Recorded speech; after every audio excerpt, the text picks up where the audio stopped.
Hi, it's Heidi from Custom Tan here. I'm going to take you through the content of our spray tanning workshop manual, and the reason for that, why I'm doing it via the youtube.com/custom tan link, is that so many of the custom tan technicians now are international and are not able to make it to Australia to one of our training workshops that we run in Sydney, Melbourne, Perth, and Brisbane. So, what I'm going to do is break down each element of the workshop manual and upload that to our YouTube channel so you can still get the information that you would from a workshop without physically having to attend one. So, taking you back to the history of spray tanning. Now, tanning's been around for generations and generations, but most recently it was Coco Chanel who pioneered tanning. She had been out sailing in the French Riviera and had been burnt, and she went back to Paris and she had a lovely tan skin.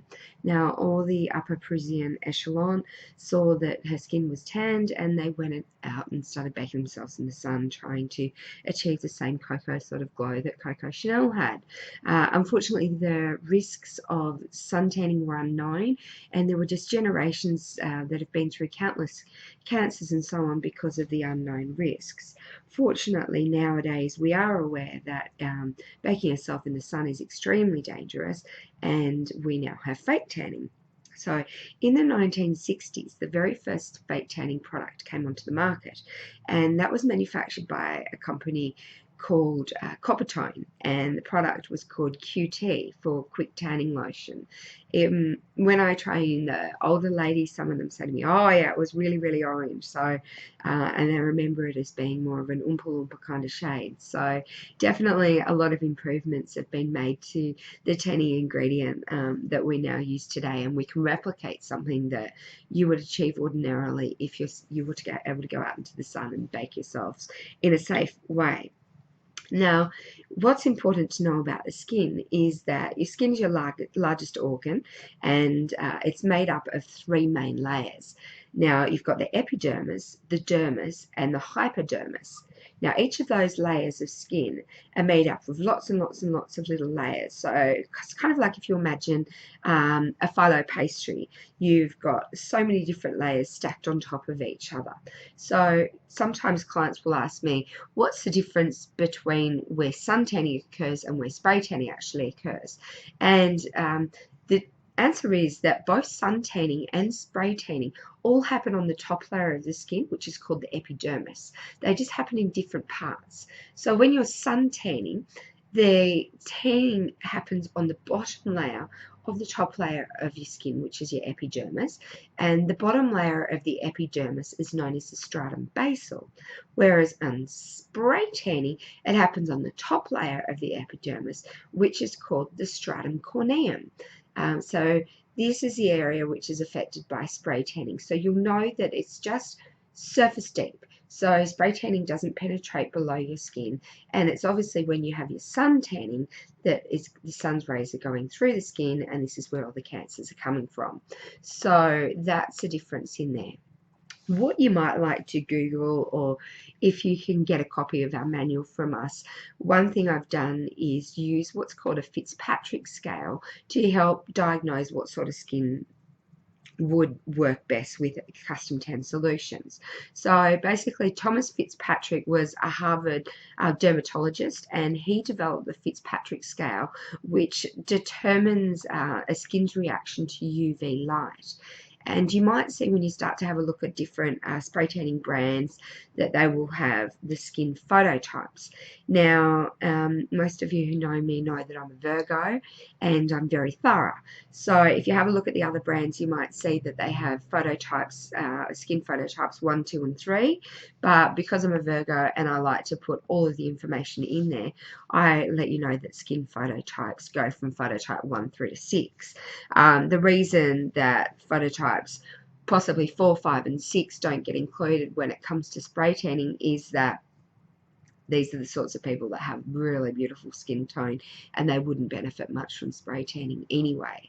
To give you an example, phototype 1 is someone who's got really pale porcelain ivory skin. They've often got red and blonde hair with really light coloured eyes, and I'd recommend that they be sprayed in a regular shade. what I find useful is to give you a celebrity skin twin, and your celebrity skin twin of a phototype 1 would be someone like your Kate Blanchett or Nicole Kidman, Julianne Moore, that sort of thing. So really super pale. Your phototype 2 is you still got quite a white skin, which is fair, often with blue, green or hazel eyes. You'll usually burn and you'll tan with very great difficulty. People with phototype 2, I'd still recommend that you'd spray them in a regular shade colour. And your celebrity skin twin for that would be your Drew Barrymore, Kate Winslet, Scarlett Johansson. Phototype 3 is where I'd say you can start to introduce your dark spray tan solution. You can still definitely do the regular, but this is where they can also carry off the dark as well. So this is where you've got a light to medium sort of skin tone, peachy to beige, and sometimes you get a mild burn, but you gradually tan as well. And that's sort of like your Anne Hathaway, Julia Roberts, Sandra Bullock, and that sort of thing. Your skin type 4 is who I would absolutely love to look like, and that's where you really only want to spray them in a dark spray tan solution. That's someone who's naturally got the golden, olive-hued, beautiful Mediterranean skin. They rarely burn, they tan very easily, and you're thinking along the likes of Jennifer Lopez, Penelope Cruz, beg your pardon, and Jennifer Alba, like all the stunning skin tones there. So the next thing I want to explain to you is how spray tanning actually works. So the active ingredient which actually tans your skin is called DHA. DHA is short for dihydroxyacetane, which is derived from sugarcane, and it has been approved as the safest method of sunless tanning by the FDA for over 30 years. What people don't know is that DHA is actually clear, it's not brown. So most oftentimes clients are sprayed in a solution which contains a bronzer. And this bronzer acts as a guide for the technician to see the actual application, but it gives the clients the instant gratification that they've had a spray tan as well. Being a guide for a spray tan technician, you can imagine that doing a clear spray is a really difficult spray to do because it's very difficult to see where you're spraying. So the way that you actually go from white to brown is that the DHA reacts with the amino acids and keratins in the outer layer of your skin, which is your stratum corneum. And this is a process where your skin goes from white to brown. Now, this is a chemical reaction which is called the Maillard reaction. And the process is the same as the one if you have like a potato or an apple and you cut it and you leave it on the bench. The longer you leave it on the bench, the darker it goes. Same sort of thing. So the coloration process takes between 2 and 8 hours for it to achieve its full depth of color. And the colour will last you between 5 to 10 days, depending on the skin type, the quality of the DHA, and the extent of client aftercare, including your tan extending program to ensure that they get the full life out of their tan. Now, everybody gets a whole new epidermis every 4 to 6 weeks, and which means that depending on where you're up to in that sloughing process, sunless tans will last longer sometimes than they will other times. But because your skin cells that have been applied will only be staying on your body as long as it, so say that again. Your tan is only going to last as long as the skin cells that have been applied stay on your body, which is why it's really critical to exfoliate well beforehand, but then moisturize to keep those tan skin cells on your body afterwards. So that is how spray tanning works and the background to it. Now, the type of DHA that we use, and I often get asked, oh, why is custom tan so good? If you want to speak to a few different manufacturers of spray tan, either they won't tell you where their DHA comes from because they don't want you to know that they're using sort of like a crappy inferior quality, or they won't know if they're private labeling someone else's. So I'm very happy to share with you that my DHA comes from a company in France which is called Sunless. It's one of the world's largest manufacturers of DHA, and it's an EcoCert DHA, which means that it's manufactured with renewable sources and everything. The brand name for the DHA that I use is called Vegetan, and it's obtained by fermentation using renewable sources.